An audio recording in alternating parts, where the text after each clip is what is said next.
Hello everyone, I hope you are doing well. Welcome to the series of BPSC PT crash course. जैसा कि हम लोगों ने previous lecture में modern history के साथ जो हम लोग डिस्कशन कर रहे थे, तो मॉडर्न हिस्ट्री में हम लोगों ने देखा था वहाँ पर non cooperation movement, civil disobedience movement और लैंड सेटलमेंट सिस्टम था, जिसमें हम लोगों ने डिस्कस किया था रेवेन्यू जो सेटलमेंट सिस्टम था लैंड का। उसमें हम लोगों ने आपको जमींदारी सिस्टम जो परमानेंट सेटलमेंट सिस्टम था, जिसको परमानेंट सेटलमेंट सिस्टम ही बोला जाता, उसके बारे में स्टडी किया। फिर आपको महलवाड़ी सिस्टम था, फिर रैयतवाड़ी सिस्टम था, किस किस मतलब स्टेट में वो लागू हुआ था, कौन कौन से गवर्नर जनरल ने उसे लागू किया था, क्या क्या परसेंटेज था आपको, वो हम लोगों ने अच्छे से डिस्कस कर लिया था। तो आज हमारा जो नेक्स्ट टॉपिक है वो आपको बटलर कमेटी है। तो अगर बटलर कमेटी की यहाँ बात करें तो ये बटलर कमेटी भी जो आपको जो ये बटलर कमेटी आपको जो कमिटी बना था, ये सब कमिटी था। आपको साइमन कमीशन जैसे आप लोगों को देखना जो 1927 में आया था, तो उसमें एक मतलब उस कमिटी को मतलब अपोज किया गया था इंडियन मेंबर्स, जो इंडियन जो नेशनलिस्ट के द्वारा। तो वो कमिटी साइमन जैसे गो साइमन बैग, तो उसके कारण वो उसी कमिटी में आपको मतलब एक सब कमिटी था जिसका बटलर कमिटी था। इसका बटलर कमिटी का क्या काम था, वो इंक्वायर करने आया था relationship between India and state और पैरामाउंट पावर, जो ब्रिटिश पावर था उसके बीच में और इंडियन स्टेट है जो प्रिंसली स्टेट है उसके बीच में, मतलब कौन सा मतलब क्या मतलब रिलेशंस है, रिलेशंस किस तरह चल रहा है, उसमें कुछ क्या मतलब आपको अमेंडमेंट होना चाहिए, क्या रिफॉर्म होना चाहिए, उसके बारे में बटलर कमेटी एक फॉर्म हुआ था जो स्टडी कर रहा था इस चीज के बारे में। ये ऑफिशियली कॉल्ड इंडियन स्टेट, इसे ऑफिशियली जिसका नाम एक अगर आप इसे भी याद रख सकते हैं, इसे इंडियन स्टेट्स कमिटी भी बोला जाता है।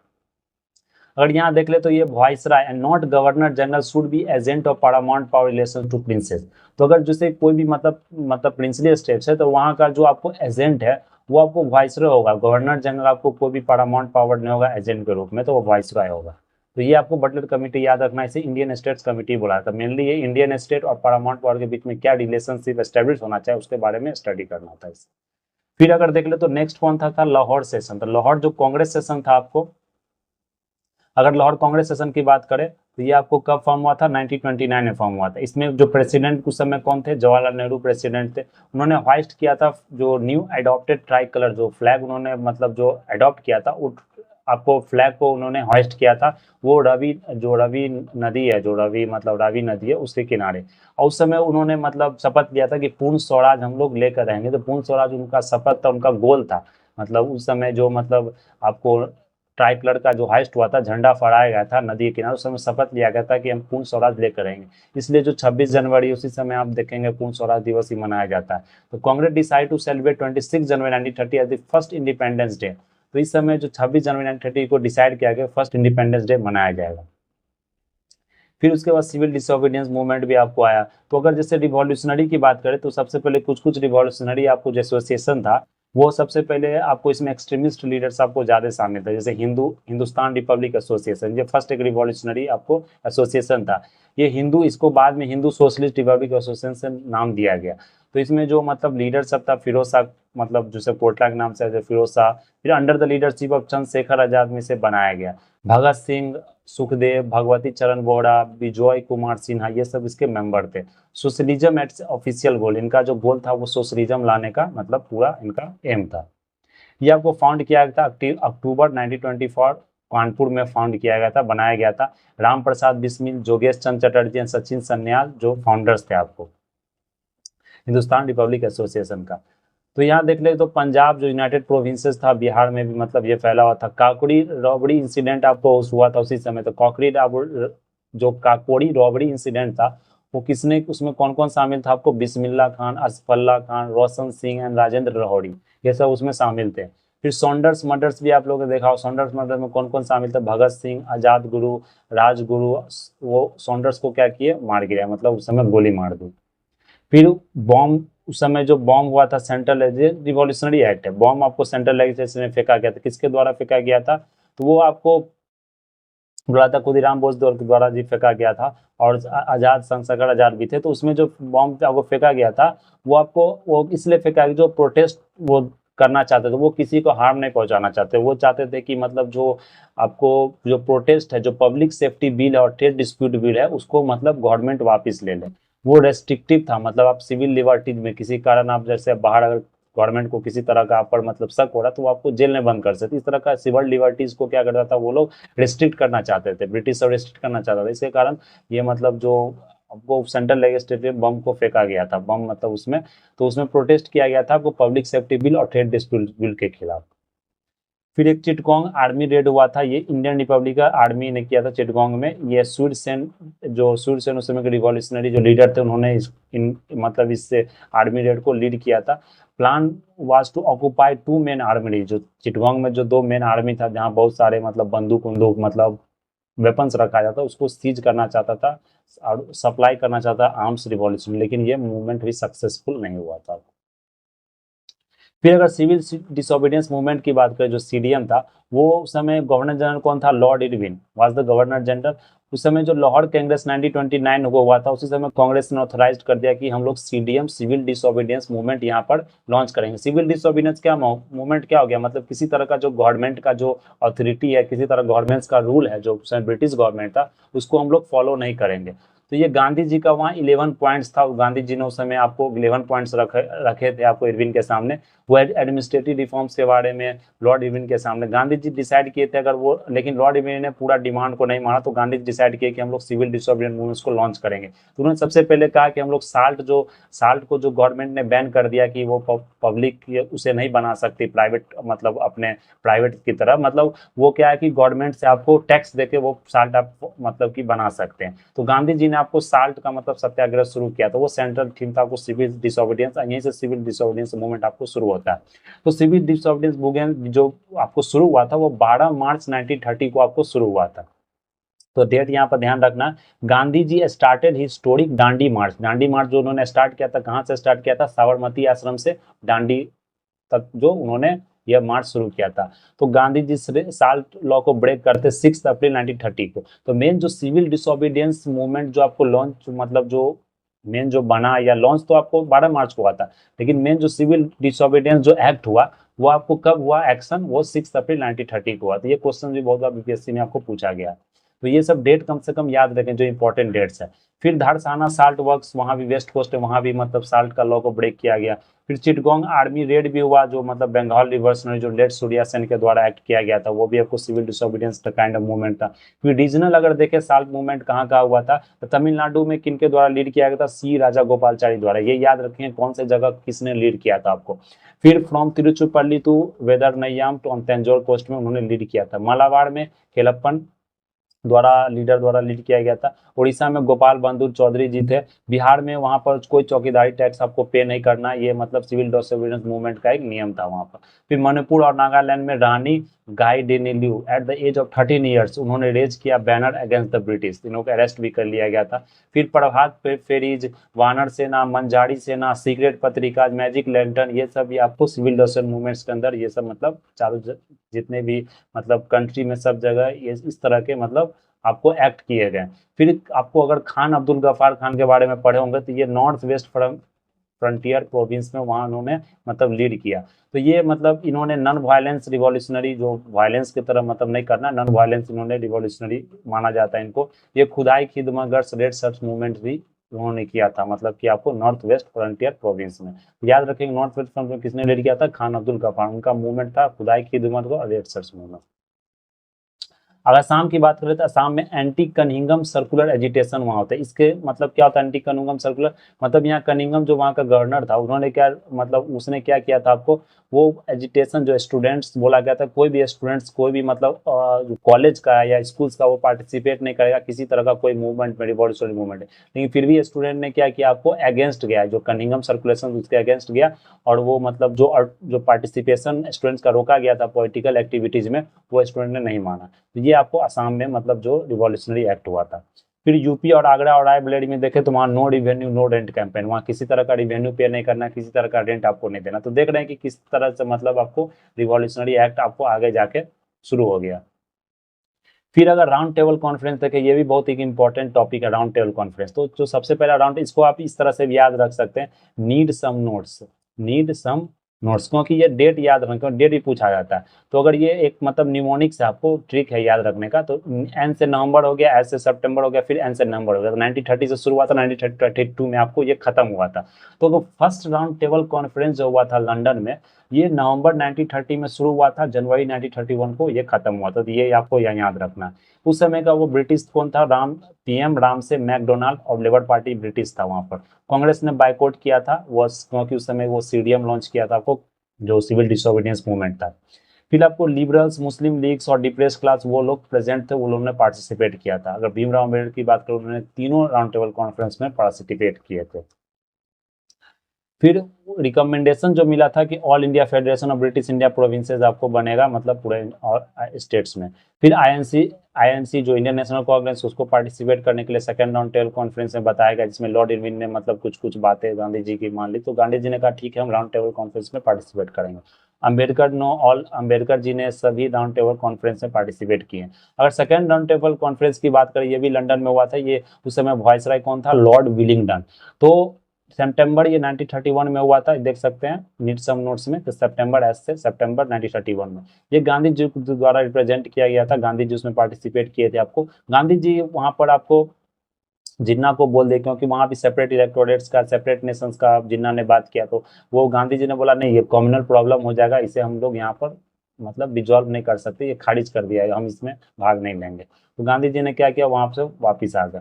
तो policy of civil martial law वहां से फिर लॉन्च हो गया। गांधी जी फिर अरेस्ट हो गए आपको, जैसे वो राउंड टेबल कॉन्फ्रेंस से आपको इंडिया पहुंचे। तो फिर आपको उस पर थर्ड राउंड टेबल कॉन्फ्रेंस में भी मतलब बोल सकते हैं कि सिर्फ सेकंड राउंड टेबल कॉन्फ्रेंस में इंडियन नेशनल कांग्रेस ने पार्टिसिपेट किया था। थर्ड राउंड कॉन्फ्रेंस में आपको इंडियन नेशनल कांग्रेस ने पार्टिसिपेट नहीं किया था। तो ये आपको नवंबर से दिसंबर 1932 के बीच में हुआ। ये बाइकआउट किया गया था इंडियन नेशनल कांग्रेस के द्वारा। लेबर पार्टी उसमें ब्रिटेन में था, लेबर पार्टी ने बाइकआउट किया था। वो आपको जो राउंड टेबल कॉन्फ्रेंस जो निकल कर आया व्हाइट पेपर, तो फेडरेशन, प्रोविंशियल ऑटोनॉमी की बात की गई, डायरकी एट द सेंटर की बात कही, मतलब सेंटर में डायरकी होगा लेकिन प्रोविंसेस में किसी तरह का डायरकी नहीं होगा। उसके बाद जो एक्ट बना था, एक्ट ऑफ 1835, तो जो व्हाइट पेपर, जो वहां पर रिजोल्यूशन हुआ था, जो रूल बना था, वो रूल आपको 1935 एक्ट में हमको देखने को मिलेगा। फिर उसके बाद कॉमनल अवार्ड एक आया, जो अगस्त 1932 को ये कॉमनल अवार्ड रिलीज हुआ। तो कॉमनल अवार्ड क्यों था कि गांधी जी को वहां अरेस्ट कर गया रिटर्न होने के बाद। ये कॉमनल अवार्ड में Muslim, Sikhs, European communal award depress class के लिए बन गया। पहले तो मुस्लिम, सिख्स, यूरोपियंस को बांट दिया गया, फिर आप बोलते हैं कि डिप्रेस क्लास को भी अलग एक मतलब कि आपको नेशंस या रिजर्वेशन मिलेगा। मतलब रिजर्वेशन का बात नहीं होती, मतलब अलग आपको सेपरेट इलेक्टोरेट मिलेगा। सेपरेट इलेक्टोरेट मीन्स क्या होता है कि आप अपने ही मतलब कि जो आपका कास्ट है या जो रिलीजन, आप उसी को सिर्फ वोट दे सकते हैं, वही आपको वोट कॉन्टेस्ट भी कर सकता है। तो ये सेपरेट इलेक्टोरेट का कंसेप्ट है। तो गांधी जी वहां पर आपको उसमें पीएम मैकडोनाल्ड था, राइट विंग लीडर चर्चिल था, आपको सेपरेट इलेक्टोरेट्स वुमेन का भी था, all provinces except north west frontier province. तो फिर क्या हुआ कि जो पूना पैक्ट हुआ सितंबर 92, पूना पैक्ट के बाद ये कॉमनल अवार्ड को मतलब खारिज कर दिया, कॉमनल अवार्ड को हटा दिया गया। तो यहाँ पर कोई सेपरेट इलेक्टोरेट का कंसेप्ट नहीं आया। फिर गांधी जी ने बोला कि हमें रिजर्व सीट चाहिए, जो 148 जो प्रोविंसेस था, पहले यहाँ 77 78 था, उस सीट्स को बढ़ा के यहाँ 148 कर दिया गया। उतना सीट्स आपको रिजर्वेशन मिलेगा, और सेंट्रल में 18% का आपको रिजर्वेशन मिलेगा, सेंट्रल लेजिस्लेचर है वहां पर। तो ये पूना पैक्ट के बारे में था। उस समय विलिंगटन जो आपको जो यहाँ पर जनरल था 1931 से 1936 तक।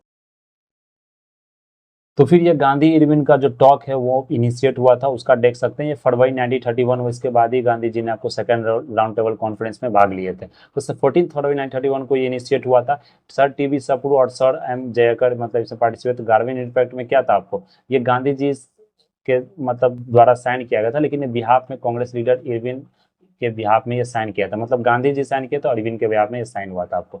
एज पर द पैक्ट क्या था, Congress agree to withdraw the CDM immediately and participate in the next round. तो गांधी विन पैक्ट में क्या होता है कि मतलब कि अब हम लोग विड्रॉ करेंगे सीडीएम को, सिविल डिसोबीडियंस मूवमेंट को इमीडिएटली, और पार्टिसिपेट करेंगे जो सेकंड राउंड टेबल कॉन्फ्रेंस था उसमें।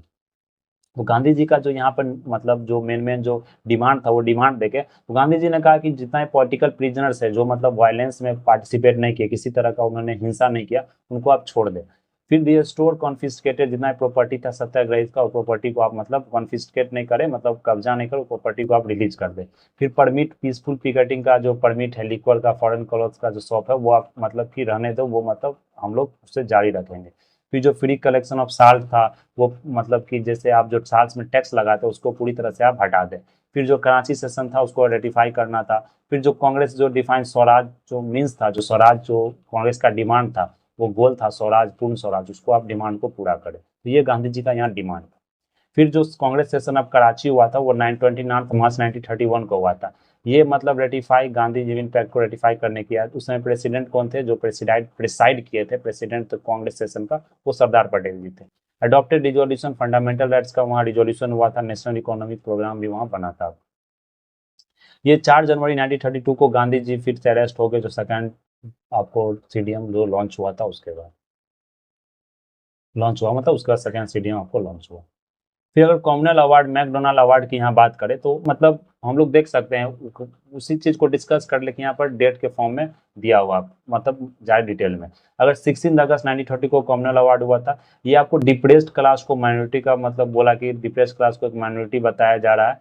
ये स्ट्रांगली, इसमें कांग्रेस स्ट्रांगली डिसएग्री हुआ कि कॉमनल अवार्ड, कॉमनल में क्या हो, सेपरेट इलेक्टोरेट मिल जाएगा, फिर आगे जाके वो सेपरेट नेशंस की डिमांड करेंगे, तो फिर क्या होगा, सब आगे जाके सेपरेट नेशन का डिमांड होगा। फिर 20 सितंबर 1930 को गांधी जी ने यरदा जेल में क्या किया, फास्ट एंड टू डेथ, बोले जब तक मतलब हंगर स्ट्राइक कर लिया, मतलब बोले कि मतलब जब तक ये बिल वापस नहीं लेगा जो कॉमनल अवार्ड है, तब तक हम मतलब खाना नहीं खाएंगे, भूख हड़ताल पर बैठेगा, अपोज द कॉमनल अवार्ड। फिर पूना पैक्ट हुआ 24 सितंबर को, जो गांधी जी अम्बेडकर बीच में इफर्ट्स हुआ, मतलब दोनों के बीच में जो संधि बना, जो एग्रीमेंट बना, उसमें मतलब एम राजा और मदन मोहन मालवीय गांधी जी की तरफ से था, तो ये कॉमनल अवार्ड को वापस लिया गया। तो सीडीएम वहाँ विड्रॉ किया गया अप्रैल 1934 को। फिर इलेक्शंस हुआ जुलाई 1937 में, तो वहाँ मेजोरिटी 6 प्रोविंसेस मेजोरिटी पाया कांग्रेस ने, ऑल 8 प्रोविंसेस में। वहाँ मेजोरिटी कहाँ नहीं था, असम में नॉर्थ वेस्ट फ्रंटियर, वहाँ मेजोरिटी नहीं था। फिर वर्ल्ड वार 2 के बाद मिनिस्ट्री डिजाइन कर दिया, कांग्रेस किसी से परमिशन नहीं ले गया था, बोला गया था कि सब इंडिया पार्टिसिपेट करा वर्ल्ड वार 2 में।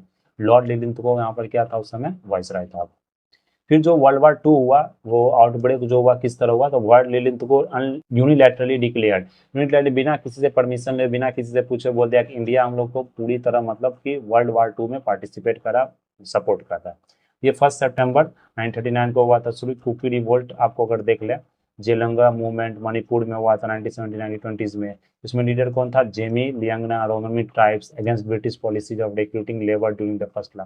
इसी कारण जो वर्ल्ड वार 2 हुआ था उसी में क्या किया था इन्होंने, ब्रिटिश सब ने क्या किया था, जो लेबर था उस समय रिक्रूट कर दिया था बिना परमिशन लिए। फिर कांग्रेस मिनिस्ट्री रिजाइन कर दिया अगेन ब्रिटिश यूनिलैटरल डिसीजन, जो ब्रिटिश ने जो डिसीजन दिया था उसके कारण कांग्रेस पूरा मिनिस्ट्री ने रिजाइन कर दिया 22 अक्टूबर 1939 को। फिर डे ऑफ डिलीवरेंस था, आपको मुस्लिम लीग सेलिब्रेट्स किया डे ऑफ रेजिग्नेशन, जो कांग्रेस रिजाइन कर दिया तो मुस्लिम लीग कहा कि उस समय उसके लिए वो अच्छा दिन हो गया, इसलिए उसने डे ऑफ डिलीवरेंस कहा 22 दिसंबर 1939 को। फिर पाकिस्तान रिजोल्यूशन पास हुआ मार्च 1940 को लाहौर सेशन में।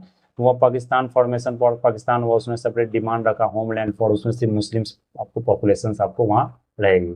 फिर रामगढ़ कांग्रेस सेशन हुआ, ये आपको जो प्रेसिडेंट थे उस समय रामगढ़ कांग्रेस सेशन को मौलाना अबुल कलाम आजाद थे। ये मार्च 1940 को हुआ था। लीडरशिप उस समय सुभाष चंद्र बोस जी थे। सिविल डिसोबीडियंस मूवमेंट का वहाँ पर फिर से बात हुआ था। फिर अगस्त ऑफर की बात करें तो वो अगस्त ऑफर 1940 में हुआ था आपको। वहाँ inherent right of Indians to frame their own constitution की बात की गई। वो कॉन्स्टिट्यूएंट असेंबली का डिमांड रखा गया कि हम लोग वहाँ पर मतलब कॉन्स्टिट्यूएंट असेंबली खुद से मतलब कॉन्स्टिट्यूशन बनाएंगे। फिर इंडिविजुअल सत्याग्रह हुआ 17 अक्टूबर 1940 को, जिसमें आचार्य विनोबा भावे पहले सत्याग्रही थे और सेकेंड आपको जवाहर नेहरू थे, तो ये आपको यहाँ पर याद रखना। फिर दिल्ली चलो मूवमेंट हुआ वहाँ पर। फिर अगर क्रिप्स मिशन की बात करें तो ये मिशन याद रखना क्रोनोलॉजिकली ऑर्डर में, कि पहले आपको मतलब अगस्त ऑफर हुआ, फिर इंडिविजुअल सत्याग्रह हुआ, फिर क्रिप्स मिशन हुआ। तो क्रिप्स मिशन की बात करते हैं 22 मार्च 1942 को आपको क्रिप्स मिशन हुआ। तो क्रिप्स मिशन में क्या था कि जापान आपको ऑक्युपाई कर लिया था रंगून को, तो war of India door stop था। इंडिया का मतलब जापान ऑक्युपाई करके इंडिया में घुसना चाह रहा था, इंडिया में वार का कंडीशन बन गया। तो ब्रिटिश क्या होगा, सर घबरा गया कि, तो इसलिए ब्रिटिश ने क्या किया, जो समय प्राइम मिनिस्टर विंस्टन चर्चिल था आपको, वो सर स्टाफोर्ड क्रिप्स को भेजा, इसलिए उस मिशन का क्रिप्स मिशन नाम पड़ा। तो वो इसलिए भेजा कि मतलब आपको इंडिया का एक्टिव सपोर्ट चाहिए वार इफोर्ट में, जिस तरह इंडिया ने बिना एक्टिव सपोर्ट का वर्ल्ड वार 2 ब्रिटिश ने मतलब बिना इंडिया के सपोर्ट से डिक्लेयर कर दिया कि इंडिया का पार्टिसिपेशन, उस तरह चाह रहा था कि उस तरह का प्रॉब्लम क्रिएट नहीं हो, इसलिए विंस्टन चर्चिल ने आपको स्टाफर्ड क्रिप्स को भेजा कि आपको इंडिया का एक्टिव सपोर्ट चाहिए वर्ल्ड वार में। इस मतलब जापान को आपको भगाने में, जापान से वार जीतने में। तो ब्रिटिश पॉलिसी आपको इंडिया का बना, जिसमें बताया गया कि सेल्फ गवर्नमेंट इंडिया को दिया जाएगा। तो प्रपोजल्स क्या था, डोमिनियन स्टेटस। डोमिनियन स्टेटस मतलब जो हेड होगा वो मेनली ब्रिटिश ही होगा, बाकी आप सेल्फ गवर्नमेंट अपना कर सकते हैं। कॉन्स्टिट्यूशन असेंबली आपका बना दिया जाएगा। प्रोविंसेज आपका मतलब किसी तरह का एक्सेशन उसे मन है तो वो ज्वाइन कर सकता है, नहीं तो आप खुद अपना कॉन्स्टिट्यूंट असेंबली कॉन्स्टिट्यूशन बना सकता है। Right of cessation of provinces आपको हट भी सकता है। रेशियल एंड लिंग्विस्टिक माइनॉरिटीज को जो प्रोटेक्शन वो मिलेगा। ब्रिटिश कंट्रोल ओवर डिफेंस का जो कंट्रोल वो ब्रिटिश के अंदर होगा। तो ये गांधी जी ने इसे मतलब क्रिप्स मिशन को कहा, ये पोस्ट डेटेड चेक है। ऑन ए क्रैशिंग बैंक, मतलब आप जो ये क्रिप्स मिशन लेके आए अगस्त ऑफर ही है, लेकिन ये पोस्ट डेटेड चेक था, अब ये पूरी तरह से खत्म हो गया। जो बैंक क्रैश कर रहा है जो उसमें आप पोस्ट डेटेड चेक आप उसमें डाल रहे हैं, तो ये मतलब ये क्या ब्लैंक चेक है, किसी तरह का कोई इसमें कुछ नहीं है, नया कुछ नहीं। तो ये गांधी जी का कथन था यहाँ। फिर आपको क्विट इंडिया मूवमेंट हुआ था, जो क्विट इंडिया मूवमेंट हुआ था वो कब हुआ था आपको, जो जो क्विट इंडिया ये आपको अडॉप्ट किया गया था कांग्रेस वर्किंग कमेटी द्वारा, क्विट इंडिया रिजोल्यूशन जो 14 जुलाई 1942 को। तो ये क्विट इंडिया मूवमेंट जो हुआ था आपको, ये कांग्रेस वर्किंग कमेटी मीटिंग हुआ था वारधा में। जितने प्रोमिनेंट लीडर्स थे कांग्रेस के, जो गांधी जी थे वो उनको भी अरेस्ट कर दिया गया। तो ग्वालियर टैंक में ये मतलब आपको जो क्विट इंडिया मूवमेंट का वहां से रिलीज हुआ, वहीं से ये शुरू हुआ था आपको, ग्वालियर टैंक मैदान बॉम्बे में क्विट इंडिया मूवमेंट का रिजोल्यूशन वहां से पास हुआ था। तो कम्युनिस्ट वो ज्वाइन नहीं किया था मूवमेंट को, Russia being the attacked by Nazi Germany, इसके कारण कांग्रेस ने ज्वाइन नहीं किया था। Communist began to support the British war against Germany, तो कम्युनिस्ट क्या किया, ब्रिटिश वार को सपोर्ट करने लगे। मुस्लिम लीग भी अपोज किया इस मूवमेंट को, हिंदू महासभा भी अपोज किया, तो सिर्फ कांग्रेस इस मूवमेंट को आपको लॉन्च किया, उसी वही मूवमेंट को आगे ले जा रहा था। फिर उसके बाद अगस्त ऑफर की बात करें, उसको रिजेक्ट किया गया, जो अगस्त 1940 ये हम लोग डिस्कस कर लिया, डोमिनियन स्टेट का जो डिमांड था, मौलाना अबुल कलाम कांग्रेस प्रेसिडेंट थे, फिर मिलिंद को इंडिविजुअल्स, ये हम लोगों ने यहाँ पर देख लिया। हम लोगों ने यहाँ पर क्रिप्स मिशन के बारे में देख लिया, जो स्टार्ट हुआ था इंडिपेंडेंट गवर्नमेंट, उसके बारे में जो मतलब आपको ग्वालियर टैंक में जो आपको 1942 में अगस्त को जो क्विट इंडिया मूवमेंट हुआ था, तो वहाँ पर बहुत सारे इंडिपेंडेंट गवर्नमेंट बन गया, बलिया में, तमलुक में, सतारा में, तालचर में। ये सपोर्ट और अपोज करे, सपोर्ट कांग्रेस सोशलिस्ट हो गया, अपोज मुस्लिम लीग महासभा कम्युनिस्ट ने इसे अपोज कर दिया। नेटिव रूलर्स ये सब अलग रहा, ये सब किसी तरह का ना सपोर्ट किए ना मतलब आपको अपोज किए। First time movement extend native state as well, Lord Linlithgow उस समय का वो गवर्नर जनरल था। फिर उसके बाद राजा गोपालचारी फॉर्मूला आया। राजा गोपालचारी फॉर्मूला कब आया, मार्च 1944 को आया। तो ये आपको राजा गोपालचारी जो फॉर्मूला था, ये कांग्रेस और लीग कोऑपरेशन के बीच में ये आपको बताया गया कि कांग्रेस और लीग कोऑपरेशन दोनों मिलकर यहाँ पर काम करेंगे। तो आइडिया ऑफ पाकिस्तान ये मतलब आपको एक्सेप्ट किया गया, लेकिन कहा गया प्लेबिसाइट होगा, जो वार खत्म होने के बाद प्लेबिसाइट होगा। प्लेबिसाइट में क्या हो गया, मतलब पूछा जाएगा वहाँ के जनता से कि आप कहाँ रहना चाहते हैं, आप मतलब इंडिया में रहना चाहते हैं या पाकिस्तान कंट्री में रहना चाहते हैं। ये आपको फुल अप्रूवल गांधी जी के द्वारा ये बनाया गया था, लेकिन रियासत लियाकत प्लान जो था उसको वो 1945 में बनाया गया था, उसमें आपको इंटरिम गवर्नमेंट सेंटर में बनाया जाएगा, ये मतलब आपको प्रपोज किया गया था। फिर वहाँ पर इक्वल नंबर ऑफ पर्सन होगा, जो कांग्रेस का भी होगा और लीग का भी होगा सेंट्रल लेजिस्लेचर में। लेकिन ये भी आपको मतलब काम नहीं किया, ये भी फेल कर गया। तो main personality like taking up an underground activity, जो क्विट इंडिया मूवमेंट के समय अंडरग्राउंड एक्टिविटी जो जिसके अंदर में हो रहा था, वो नाम राम मनोहर लोहिया, जयप्रकाश नारायण, अरुणा असफ अली, उषा मेहता, बिजू पटनायक, छोटू भाई पुराणिक, अच्युत पटवर्धन, सुचेता कृपलानी, आरपी गोयनका, इनके अंदर में जो क्विट इंडिया मूवमेंट जो मतलब अंदर से जो चल रहा था अंडरग्राउंड एक्टिविटी, जो इन लोग के लीडर के मतलब की कारण चल रहा था। उषा मेहता को बोला जा रहा है, उन्होंने अंडरग्राउंड रेडियो स्टेशन आपको शुरू किया बॉम्बे में। फिर जो पैरेलल गवर्नमेंट उस समय बना था आपको, बलिया अंडर चित्तू पांडे के अंदर था, तमलुक मिदनापुर में जातीय सरकार के अंदर था, सतारा में ये प्रति सरकार है, ये आपको लीडर वाई चौहान, नाना पाटिल के अंदर में यह ऑर्गेनाइज किया गया था। तो ये आपको यहाँ तक हम लोग ने देख लिया। फिर आरआईएनए म्यूटनी की बात करें, जो आपको जो नेवी फोर्स का जो म्यूटनी था आपको, तो आईएनए ट्रायल हुआ था, पीके सेघल, साज नवाज खान, गुरबख्श सिंह धिलियन, ये लोग क्या थे, ऑफिसर थे। ये ट्रायल रेडफोर्ड में किया 1945 में। राशिद अली और लॉयर्स उस समय जो लॉयर्स इन लोग को सपोर्ट किए, भूलाभाई देसाई, तेज बहादुर सप्रू, नेहरू, अरुणा असफ अली जिन्ना भी उस समय सपोर्ट किया था। INA was the brain child of Mohan Singh and रास बिहारी बोस। राज बिहारी आईएनए आप लोग पढ़ेंगे, जो सुभाष चंद्र बोस जी ने शुरू किया था आईएनए बोस, तो ब्रेन चाइल्ड था मोहन सिंह और राज बिहारी बोस। फिर वो हैंडल कर दिया आपको सुभाष चंद्र बोस को। फिर वेबल प्लान आपको आया था उसके कारण।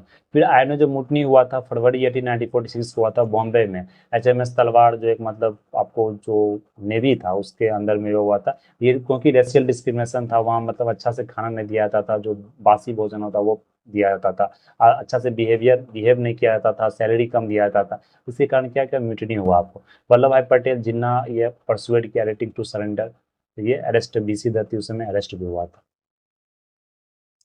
फिर अगर पोस्ट वार देखें तो वेबल प्लान था एक, मतलब पोस्ट वार के बाद 1942 में जो वार खत्म हुआ आपको सेकेंड वर्ल्ड वार, तो ब्रेक डाउन प्लान इसे ही बोला जाता है। ये न्यू एग्जीक्यूटिव काउंसिल जो सेंटर में का बनाया जाएगा, voice Roy commander in chief Indian होगा, आपको सब पोर्टफोलियो दिया जाएगा, लेकिन डिफेंस आपको ब्रिटिश के अंदर ही रहेगा। आपको Muslim who constituted about 20% population will given the right to be our representative selecting 6 representative. Muslim को ये 6 रिप्रेजेंटेटिव सेलेक्ट करने का मौका दिया जाएगा।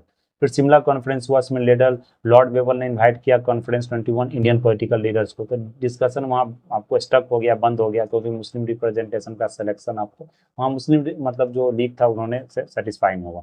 जिन्ना said that no non League Muslim should be represented to the executive council. फिर British had given it power to veto any constitution proposal, तो बोला ब्रिटिश अपना कॉन्स्टिट्यूशन बना सकते हैं। फिर कैबिनेट मिशन जो हुआ था लास्ट में 1946 में, तो यहाँ पर to drop the constitution independent India, इसमें बोला गया कि इंडिया अपना इंडिपेंडेंट कॉन्स्टिट्यूशन जो बना सकता है। तो कॉन्स्टिट्यूशन असेंबली का आपको फॉर्मेशन हुआ यहाँ पर। फिर propose that there shall be union of India which was to be empowered to deal with defence, foreign affairs, communication. फिर इंडिया क्या करेगा, अपना जितना भी डिफेंस हो गया, पहले ब्रिटिश बोलता था कि डिफेंस मेरे अंदर में रहेगा, अब बोला कि इंडिया के अंदर डिफेंस भी रहेगा, फॉरेन अफेयर्स भी रहेगा, कम्युनिकेशन भी रहेगा। रिकमेंड भी किया कि अनडिवाइडेड इंडिया है, और मुस्लिम इसका जो डिमांड था सेपरेट पाकिस्तान, उसको क्या किया उन्होंने, खारिज कर दिया, कहा नहीं ऐसा नहीं हो सकता। All members of the interim cabinet will be Indians and there will be minimum interference by the viceroy, viceroy का कोई इंटरफेरेंस नहीं होगा। कॉन्स्टिट्यूशनल असेंबली का फॉर्मेशन होगा डेमोक्रेटिक प्रिंसिपल्स पर। Recognise the right to secede from the commonwealth, commonwealth से India का अपना मर्जी वो इससे हट भी सकता है या इससे जुड़ भी सकता है। प्रिंसी स्टेट का अपना मर्जी वो इससे मतलब कि आपको ज्वाइन भी कर सकता है, नहीं भी कर सकता। Congress also rejected the idea of weak centre and division of India small state. तो कांग्रेस को लग गया कि अगर स्टेट पार्टिसिपेट नहीं कर रहा है किसी तरह का प्रोविंशियल स्टेट जो प्रिंसली स्टेट है, तो फिर क्या हो गया कि सेंटर तो वीक पड़ जाएगा लेकिन स्टेट्स आपको स्ट्रॉन्ग पड़ जाएगा। इसके कारण क्या होगा, डिवीजन ज्यादा हो जाएगा। तो मुस्लिम तो पहले अप्रूव कर दिया, फिर बाद में रिजेक्ट कर दिया। It rejected the plan called the Muslims to resort to direct action. फिर डायरेक्ट एक्शन ने मुस्लिम ने कहा कि डायरेक्ट एक्शन डे हम लोग को यहाँ पर करना है। तो ये पाकिस्तान उनका जो ड्रीम था वो इसको नहीं मिल रहा। फिर उसके बाद एटली का अनाउंसमेंट हुआ था। एटली अनाउंसमेंट किया 20 फरवरी 1947 को। तो ब्रिटिश वुड विड्रॉ फ्रॉम, बोला कि अब ब्रिटिश क्या करेगा, इंडिया को 30 जून 1940 को पूरी तरह छोड़ देगा, पूरी तरह आजाद छोड़ देगा। लेकिन वो वेवल प्लान जो रिप्लेस लॉर्ड माउंटबेटन को वहाँ वाइसराय बनाया गया। Power could be transfer to more than one authority, एक अथॉरिटी ज्यादा पावर ट्रांसफर किया था। फिर माउंटबेटन प्लान आया जून 3 जून 1947, जून प्लान ही बोला जाता है। ये पावर को ट्रांसफर किया गया, बोला कि चलो 15 अगस्त को, क्योंकि बहुत ज़्यादा आपको हिंसा होने लगा था, तो बोला कि 15 अगस्त को यहाँ पर आपको ट्रांसफर किया जाएगा पावर को। डोमिनियन स्टेटस आपको 2 सक्सेसर स्टेट को दिया जाएगा, इंडिया और पाकिस्तान। तो जब तक आप फॉर्मेशन नहीं कर लेते हैं पूरी तरह कॉन्स्टिट्यूंट असेंबली कॉन्स्टिट्यूशन को, तब तक आपका डोमिनियन स्टेटस होगा। इसलिए उस समय आपको जो माउंटबेटन था वो दोनों का गवर्नर जनरल था, मतलब वाइसराय था, आपको पाकिस्तान का भी इंडिया का भी। तो पार्टीशन मतलब जो बंगाल पंजाब का, तो वो पार्टीशन के फेवर में वोट किया। तो रिफरेंडम भी आपको नॉर्थ वेस्ट फ्रंटियर में हुआ, आसाम में हुआ, सेटिंग ऑफ बाउंड्री कमीशन भी हुआ, जिसमें आपको रेड कमीशन बोला जाता है, वो बाउंड्री कमीशन का आपको वहाँ पर गठन हुआ, जो रेड क्लिफ लाइन जो ड्रॉ किया गया था। फिर Indian state would be free to join any dominion there like, तो बोला गया इंडियन को जो मन है उसे आप ज्वाइन कर सकते हो, वो डेट दिया गया था। तो यहाँ तक हम लोगों ने देख लिया। तो जो हमारा जो नेक्स्ट टॉपिक होगा, हम लोग वहाँ पर ट्राइबल्स पढ़ेंगे। तो यहाँ मेनली यहीं से क्या होता है, इंडिया को इंडिपेंडेंस मिल जाता है, तो मेन यहाँ इंपॉर्टेंट था। और जो फर्दर टॉपिक्स है डिफरेंट डिफरेंट, ट्राइबल मूवमेंट क्या हो गया, और जितने भी इंडिपेंडेंस का जो एक्ट था, जो इंडिपेंडेंस चाहे वो गवर्नमेंट ऑफ इंडिया 1991 1999 हो, या 1919 हो, 1935 हो, या 1909 हो, वो लोग हम अच्छे से डिस्कस करेंगे। चाहे चार्टर्ड एक्ट हो, तो वो लोग सेपरेट टॉपिक्स में डिस्कस करेंगे, क्योंकि अपॉइंटेड फॉर्म में तो डिफरेंट डिफरेंट टॉपिक्स। यहाँ आप अगर रिमेंस का होता तो क्या होता है, क्रोनोलॉजी ऑर्डर में आप कहानी की तरफ पढ़ लेते, एक पॉइंटेड फॉर्म में सीखते, हम लोग ने यहाँ पॉइंटेड फॉर्म में देखा। तो हमारा जो अगला टॉपिक ऑफ डिस्कशन होगा वो ट्राइबल्स होगा, ट्राइबल मूवमेंट्स के बारे में हम लोग डिस्कस करेंगे। That's all for today, thank you very much.